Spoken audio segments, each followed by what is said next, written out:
او شیرونه دي چې پرېښودي مې بلا خلک په تکه سپینه لارو زما د چاپېرچل ټور کردارونه ریاکارو چې چاله مې په زړه کې ځای ورکړی و عبیده هغه خلک زما د غورځېدو په انتظارو او شعرونه دي چې دنیا که وخوړه نو هر یو پریزاد وخوړه او مونږ زړه خورو حوصله رانه پر یاد وخوړه چا مې په نوم د سیاست چا په جهاد وخوړه پښتنه خوره مې جنګونو او فساد وخوړه ما اوس هم خپلو وسایلو کې محتاجه ساتي جنتي خوره مې آباد اسلام آباد وخوړه ما اوس هم خپلو وسایلو کې محتاجه ساتي جنتي خوره مې آباد اسلام آباد وخوړه په خوارو لس باندې مې رنګ رنګ تجربې وشوې ګټه یې ټوله د وختونو هر جلاد وخوړه او دیو شعر بخنه چې دغه ځواني وسه د قام د غم وینو وخوړه ابې د څه د واده شوي جنۍ یاد وخوړه او بس دغه دوه شعرونه بس اخري کې بس استادان ناست دي بس او دغه دوه اخري شعرونه چې د ملاقات وختونه تیر شوم ازرجي تاسو ډالۍ د ملاقات وختونه تیر شوم د هجر شپه متویله شوم پوره 50 زیارانې مې وکړې پوره 50 زله ذلیله شوم ډېر نو هر کله درته ویلی شم راشه که راځې نو هر کله درته ویلی شم لار درته د سترګو په باڼو جارو کولی شم مینه او خلوص لرمه دومره خوار مې مه ګڼه که هیڅ را سره نشته نو د زړه خو درکولی شم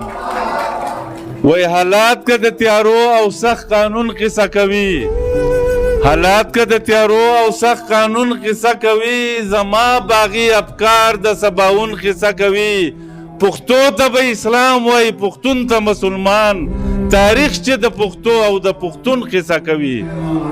وای چې پښتو دوزخي بولي مخې تور دی شاکر صاحب چې پښتو دوزخي بولي مخې تور دی په پښتو ژبه حرام د دوزخ اور دی او دوزخي یې په ویلو جنتي شي د پښتو ژبې جنت کې کلی کور دی د حادثاتو په نیزو روان دی او هغه ژوند زما په خپو روان دی د حادثاتو په نیزو روان دی او هغه ژوند زما په خپو روان دی د برباد شوي ژوند پوښتنه کوي زه ورته وایم په مزو روان دی د برباد شوي ژوند پوښتنه کوي زه ورته وایم په مزو روان دی دا ته چې تللی نو وخت ولاړ دی خو ستا تصویر ته په کتو روان دی دا ته چې تللی نو وخت ولاړ دی خو ستا تصویر ته په کتو روان دی او دغه د کام د سر سودا چې کوي دا سړی تا سره په سو روان دی دغه د کام د سر سودا چې کوي دا سړی تا سره په سو روان دی او د یار غم را تر غاړې وځه د یار غم را تر غاړې وځه دلته کې ژوند په حادثو روان دی بدل د هر چا د جوسې رنګ دی زما د رنگ په شان د شپې رنگ دی بدل د هر چا د جوسې رنگ دی زما د رنگ په شان د شپې رنگ دی زما د تور رنگ پسې ولې خان دی ظالمه تور خو د کعبې رنگ دی زما د تور رنگ پسې ولې خان دی ظالمه تور خو د کعبې رنگ دی هره ګړۍ د خپلې ژبې اوړم په ما ختلې د هغې رنګ دی هره ګړۍ د خپلې ژبې اوړم په ما ختلې د هغې رنګ دی بې حرمتي دي د انسان کړې ده په وینو سور دي د نیزې رنګ دی بې حرمتي دي د انسان کړې ده په وینو سور دي د نیزې رنګ دی درمانه دای د غربت نښه ده چې پیکه د لوپټې رنګ دی او یار تا انتظار دی چرته کړی دی بیا په سر د دار دی چرته کړی دی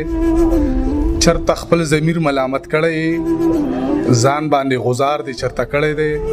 او شیخه له تسبو دی شرمېدلی ښکلي ته انکار دی چرته کړی دی تپوس مه کوه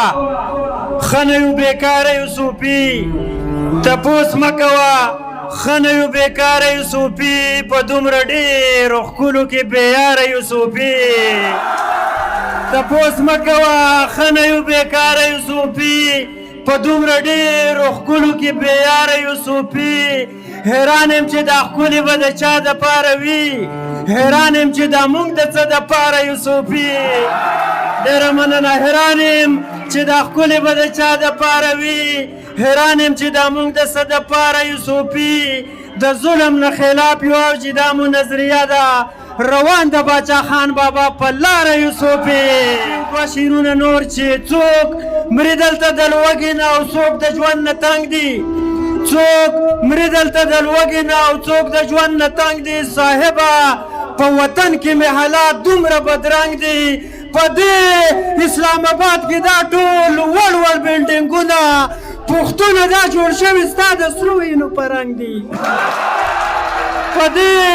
اسلام آباد کې دا ټول وړ وړ بلډینګونه پښتونه دا جوړ شوي ستا د سرو وینو په رنګ دي